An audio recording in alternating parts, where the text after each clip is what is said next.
দুজন আইনজীবী এখানে উপস্থিত আছেন, দীর্ঘক্ষণ তারা কথা শুনেছেন।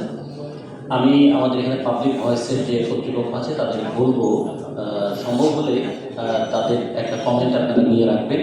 বিশেষ করে লেবার কোর্ট তাদের অভিজ্ঞতাটা কি, যে কোনো মামলা পরিচালনার ক্ষেত্রে দীর্ঘসূত্রীদের কথা যে আমরা বলেছি তাদের এক্সপিরিয়েন্স থেকে তারা যা বলেন একটু শুনে নেবেন। আপনি একটা তাদের কমেন্ট দিয়ে দেবেন, যেহেতু আমরা এখানে আলোচনার সময়টা করে উঠতে পারি নাই। আজকে এখানে যারা আলোচনা করেছেন প্রত্যেকটা আলোচনা আমরা রেকর্ড করেছি। এই রেকর্ড থেকে আমরা প্রয়োজনীয় বিষয়গুলো নিয়ে আমাদের কনভেনশনের মধ্য দিয়ে যে সুপারিশটা সেটা আমরা তৈরি করবো এবং আমরা চেষ্টা করব আমাদের যে জোট শ্রমিক কর্মচারী ঐক্য পরিষদ আমরা তাদের নেতাদের সঙ্গে সমন্বয় করে আমরা একটা দাবিনামা হিসেবে এটাকে সামনে নিয়ে আসার চেষ্টা করব। আমরা জানি যে শ্রমিকদের জীবন এবং জীবিকা দুটোই আজকে হুমকির মধ্যে। জীবন হুমকির মধ্যে দুর্ঘটনার নামে, আর জীবিকা হুমকির মুখে ইন্ডাস্ট্রিয়ালাইজেশনের নামে। বলা হচ্ছে ফোর্থ ইন্ডাস্ট্রিয়াল রেভলিউশন হচ্ছে। এটা ইন্ডাস্ট্রিয়াল রেভলিউশন নাকি ফোর্থ লার্জেস্ট এক্সপ্লয়টেশন হবে সেটার জন্য, in the name of modernisation কীভাবে তাদেরকে মডার্ন স্লেভে পরিণত করা হচ্ছে। আমাদের এখানে ইতিমধ্যেই আইনের কত রকমের ব্যত্যয় ঘটানো হয়েছে। আইনে আছে যে স্থায়ী কাজে অস্থায়ী শ্রমিক নিয়োগ করা যাবে না, প্রায় 6 লক্ষের উপর শ্রমিক নিয়োগ করা আছে আউটসোর্সিং হিসাবে। আইনে আছে কি এমন একটা দুর্বল আইন আছে যে আইনের কারণে রানা প্লাজার সোহেল রানা কিন্তু কোনো ধরনের শাস্তি ছাড়াই মুক্ত হয়ে যেতে পারবেন, কারণ আমাদের শ্রম আইনের 309 ধারায় আছে বিপজ্জনক পরিণতি লঙ্ঘন করার দণ্ডনীতি, যে যদি কেউ জানে যে এই ঘটনার ফলে একটা বিপজ্জনক পরিণতি হতে পারে তারপরে যদি সেই কাজ করে এবং সেখানে যদি কেউ মৃত্যুবরণ করে তাহলে মৃত্যুর কারণে তার শাস্তি হবে 4 বছরের কারাদণ্ড এবং 1 লক্ষ টাকা দণ্ড। তাহলে রানা তো 10 বছর 12 বছর জেল খেটে ফেলছে। এখন 309 ধারা অনুযায়ী সে তো বলবে আমার বাকি 5 বছর ফেরত দাও। তবে আইন কত দুর্বল, 1000 মানুষ মরে গেল 4 বছরের উপরে কারাদণ্ড দেওয়ার আইন নাই, অথবা 1 লাখ টাকার বেশি মানে অর্থদণ্ড করার বিধান নাই। ফলে অন্যান্য যে আইনে তাকে ওখানে আটকে রাখা হয়েছে সেটারও দেখুন, এর আগে বলেছি 594 জনকে সাক্ষী করা হয়েছে। আচ্ছা, 594 জন সাক্ষীর সাক্ষ্য দিতে গেলে কত বছর সময় লাগবে? গত 12 বছরে আমরা 94 জনের সাক্ষী পেয়েছি। এবং আর একটা জিনিস শুনেছেন যে আমাদের শ্রম দপ্তর থেকে যে মামলা করা হয়েছে সেই মামলায় 12 বছরে এখন পর্যন্ত আইনজীবী নিয়োগ করা হয়নি। যেখানে আইনজীবী নিয়োগ করা হয় তাদেরকে মামলা রায় পক্ষে পাবো। আমাদের কিন্তু অনেক সময় বলে আপনারা কেন রাস্তায় আসেন, আপনারা কেন উচ্ছৃঙ্খলতা করেন? তখন তো শ্রমজীবী মানুষের বিক্ষোভের মধ্য দিয়ে তার অধিকার প্রতিষ্ঠা করার ছাড়া আর কোনো উপায় থাকে না। আদালতে সে জায়গা পায় না, আইনে তার সুরক্ষা নাই, মালিকরা তাদেরকে লুণ্ঠন করে, সরকার তাকে উপেক্ষা করে। ফলে এই বিষয়গুলো যখন হয় তখন তার যে উত্তেজনা তৈরি হয়, সেই উত্তেজনায় শ্রমিকরা যখন রাস্তায় নেমে আসে তখন আবার শ্রম আইনের 23 ধারায় আছে অসৎ শ্রম আচরণ। তার মধ্যে কি আছে? উশৃঙ্খলতা, দাঙ্গা, এই সমস্ত করলে কি কি হবে?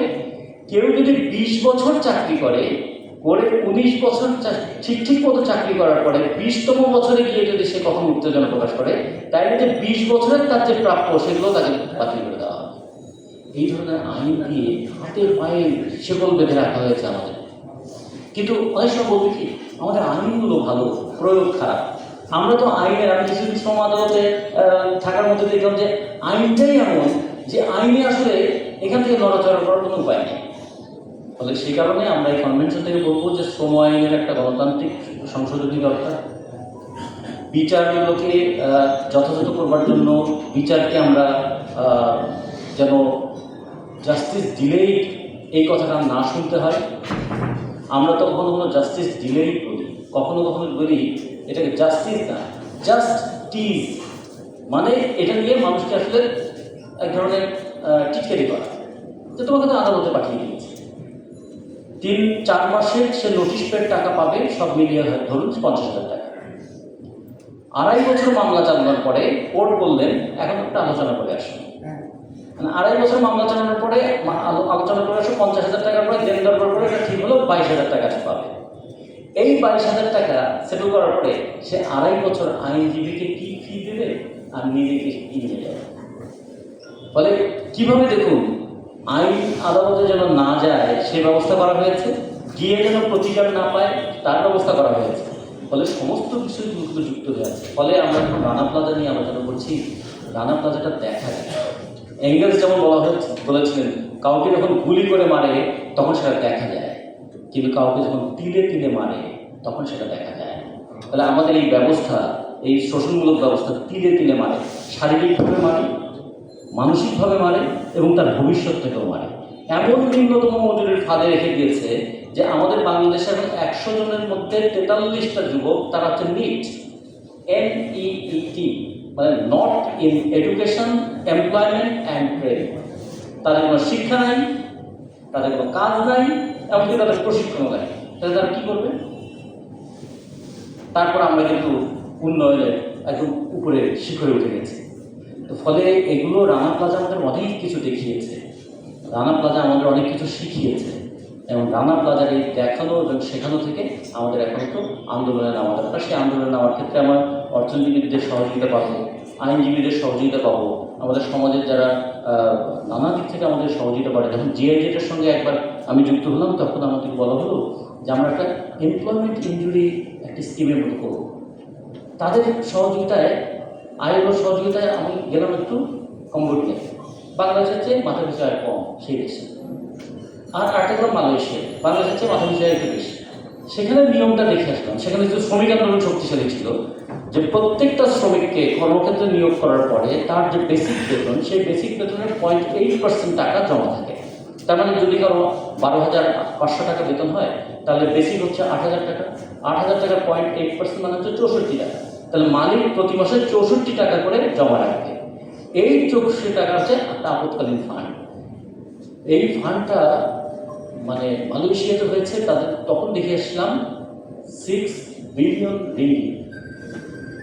আর কম্বোডিয়াতে এই ফান্ডে এমন হয়েছে, এই ফান্ডের মাধ্যমে কোনো শ্রমিক কর্মক্ষেত্রে যাওয়ার সময়, কর্মক্ষেত্রে অবস্থানকালীন সময় এবং কর্মক্ষেত্র থেকে বাসায় ফেরার সময় যে কোনো ক্ষেত্রে যদি দুর্ঘটনায় পড়ে তার সমস্ত সুরক্ষা এবং দায়িত্ব এখান থেকে নেওয়া। এইটা নিয়ে আমরা যখন আমাদের কথাবার্তা বলা হলো, আমরা একদম আমাদের উপর তো মহা খারাপ, আর আপনারা ইউরোপের কনসেপ্ট ধার করে নিয়ে আসছেন। আমি তো মাথা পিছু আয় কম্বোডিয়া আমাদের চিনিতে, সে এটা করতে পারবে কিন্তু। আমি তো ইউরোপের কথা বলি না, আমি জার্মানির কথাও বলি নাই, আমরা নরওয়ের কথাও বলি নাই, আমরা তো কম্বোডিয়ার কথা বলছি। কম্বোডিয়া পারলে বাংলাদেশ পারবে না, পারবে না। তারপরে দীর্ঘদিন 7 বছর ধরে তর্ক বিতর্ক করার পরে নানা ধরনের চাপে সর্বশেষ 2022 সালের জুন মাস থেকে চালু হয়েছে অন্তত গার্মেন্টসের পাইলট একটা প্রকল্প, যে কর্মক্ষেত্রে যদি কেউ নিহত হয় এবং আহত হয় সে অসহায় হয়ে পড়বে না, তার বেতনের অন্তত 60% টাকা, যদি তার 8,000 টাকা বেসিক হয় তাহলে তো 60% কত হবে? 6,400 টাকা। 6,400 টাকা প্রতি মাসে মাসে তার যারা বেনিফিশিয়ারি তারা পাবেন। বাবা মা থাকলে কীভাবে পাবেন, সন্তান থাকলে কীভাবে পাবেন এবং বিধবা স্ত্রী থাকলে কীভাবে পাবেন, একটা চালু হয়েছে। কিন্তু টাকাটা দিচ্ছে কিন্তু বায়ারটা, মালিকরা শুধু দয়া করে রাজি হয়েছে। মালিকের রাজিটাও হতে চায়নি, রাজি করতে 7 বছর লেগেছে। টাকাটা দিচ্ছে বায়ার, অ্যারেঞ্জ করছে আইএলও, আর ম্যানেজ করছে জিআইজে, আর মালিকরা শুধু সম্মতি দিয়েছে। তাহলে এইরকম একটা পরিস্থিতির মধ্যে কিন্তু বাংলাদেশের আমরা অবস্থান করছি। ফলে আমাদের শ্রমিকের সংখ্যা বাড়ছে, 7,40,00,000 শ্রমিকের সংখ্যা বাড়ছে, কিন্তু ট্রেড ইউনিয়নগুলো দুর্বল হয়ে গেছে। ফলে আমাদের খেয়াল রাখতে হবে, ট্রেড ইউনিয়নের দুর্বলতা মালিকদেরকে দুর্বৃত্ত বানায় এবং আইনের দুর্বলতা শ্রমিকদেরকে অসহায় করে। সরকারের উপেক্ষা শ্রমিকদেরকে লুণ্ঠিত হতে দেয়। আর মালিকের দুর্বৃত্তপনা শুধু শ্রমিককে শোষণ করে না, দেশের সম্পদকেও বিদেশে পাচার করতে সহযোগিতা করে। ফলে সব মিলিয়ে আমরা যদি দেখি এগুলোর বিরুদ্ধে একটা কার্যকর প্রতিরোধ আমাদের গড়ে তোলা দরকার। রানা প্লাজা আমাদের কাছে একটা শিক্ষা, এই শিক্ষাটাকে সামনে রেখে আমরা সামনের দিকে এগিয়ে যাবো। আর সাথে সাথে আমি একটা প্রস্তাব এখানে বসে থাকতে থাকতে আকাশ ভাইকে দিয়েছি। আকাশ ভাই এসেছেন, এই হাসি কি সম্মতি না উপেক্ষা আমি বুঝতে পারিনি। আমি বলছি যে আপনি বিশ্ববিদ্যালয় থেকে রিটায়ার করেছেন কিন্তু আপনি টায়ার্ড হন নাই। উনি বললেন আমার বয়স 70। আমি বললাম 10 বছর আপনি চুরি করেছেন, কারণ আপনার বয়স 60-এর বেশি মনে হয় না। হ্যাঁ, তাহলে আপনাকে এখন একটা দায়িত্ব নিতে হবে। আমি শুধু চা বিস্কুটের ব্যবস্থা করতে পারবো, আর কিছু করতে পারবো না। আমাদের শ্রমিক সংগঠনের যারা সংগঠক পর্যায়ে আছে, মাসে একদিন করে আপনি অর্থনীতির উপর আমাদের উপরে ক্লাস নেবেন। তো উনি হেসেছেন, এটা কি সম্মতি আছে? তাও বলে না, হ্যাঁ করবো এটা বলবে। আচ্ছা, নাম্বার 2, আমি এখানে আমাদের ট্রেড ইউনিয়নের সিনিয়র নেতা আছে, আমাদের 80 বছর বয়স, এখনো মিছিল মিটিংয়ে থাকেন, তাদের ভাই সব আমাদের সিনিয়র নেতারা, আনোয়ার ভাইয়ের জীবনটা শুরু হয়েছিল টেক্সটাইলের শ্রমিক হিসাবে। তাহলে এই যে শ্রমিক নেতা রাত 2 দিন পরে তারা নাই হয়ে যাবে, তাদের অভিজ্ঞতাটা তাদেরকে দিয়ে যাবে। আমরা চাইবো মাসে অন্তত একদিন করে আমরা তাদের সঙ্গে বসবো, আমরা একটু আমাদের সংগঠনটা একটু আলোচনা করবো, গল্প করবো। আইনজীবী হিসেবে আপনারা যারা আছেন, বিভিন্ন জায়গায় আপনারা মামলা করে যত বেশি পারেন ফি নিয়ে নেবেন, কিন্তু শ্রমিকরা যখন সমস্যায় পড়বে তখন আপনারা তাদের পাশে থাকবেন। ইতিমধ্যে আপনাদের মধ্যে এটা আমরা দেখেছি যে আমাদের ক্ষেত্রে আপনারা অনেক সহযোগিতার হাত বাড়ান। বিশেষ করে সারাপা যতগুলো বিশেষ ক্ষমতা আইনের মামলা আছে, কোনো মামলায় তিনি আমাদের কাছে কোনো তার ফি নেননি। ইভেন আমাকে একবার আদালত থেকে আদালত অবমাননার মামলা করা হয়েছিল, 6 মাস আমাকে নানাভাবে ঘোরানোর পরে সারাপা আমার পক্ষে দাঁড়িয়েছিলাম, আর কামাল হোসেন আমার পক্ষে দাঁড়ানোর কারণে 6 মাস পরে আমার দোকান থেকে রেহাই দেওয়া হয়েছে। ফলে এই ধরনের কিছু আইনজীবী আমাদের এখানে আছে বলে এখন আমরা একটু ভরসা পাই। ফলে আমরা ট্রেড ইউনিয়ন নেতাদের কাছ থেকে শিক্ষা নিতে চাই, একাডেমিশিয়ানদের কাছ থেকে শিক্ষা নিতে চাই, আইনজীবীদের কাছ থেকে সহযোগিতা নিতে চাই। এইটা নিয়ে ভবিষ্যতের শ্রমিক আন্দোলনটাকে দাঁড় করাতে চাই। সেই ক্ষেত্রে আপনাদের সবার সহযোগিতা পাবো, এই কথা বলে আপনাদের সবাইকে ধন্যবাদ জানিয়ে আমাদের